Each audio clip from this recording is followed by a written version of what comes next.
एकदा एकनाथ महाराज गोदावरीच्या पात्रामध्ये सूर्याला आर्घ्या सोडत होते आणि सूर्याला आर्घ्या सोडत असताना गोदावरीच्या पात्रामध्ये एक विंचू वाहत येत होता। तो एकनाथ महाराजांनी पाहिला।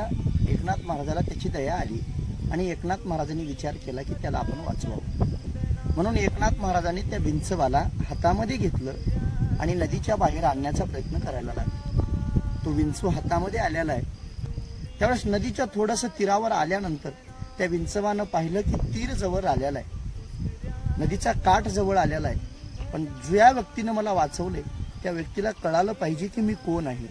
म्हणून तो विंचव एकनाथ महाराजाला डंक करायला लागला। डंक करत असताना एकनाथ महाराजाच्या हातामधला विंचू पाण्यामध्ये पडला आणि पाण्यामध्ये पडल्यानंतर पुन्हा एकनाथ महाराजांनी त्याला उचललं।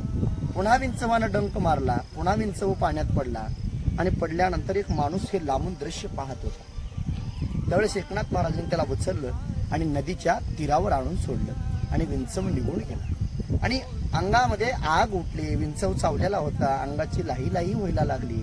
तेवढ्यामध्ये लांब उभारलेला तो व्यक्ती जवळ आला आणि नाथ महाराजाला म्हणाला, का नाथ महाराज, तो विंचव तुम्हाला डंक मारत होता, मग त्याला पाण्यामध्ये सोडून द्यायचं ना, मग त्याला तुम्ही का वाचवलात?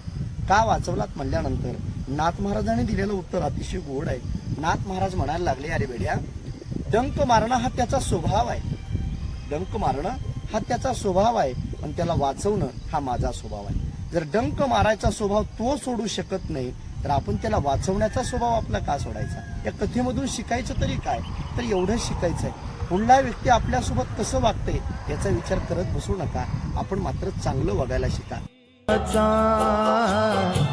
सुगंधा परी दरवळावा, पाव्यातला सूर्य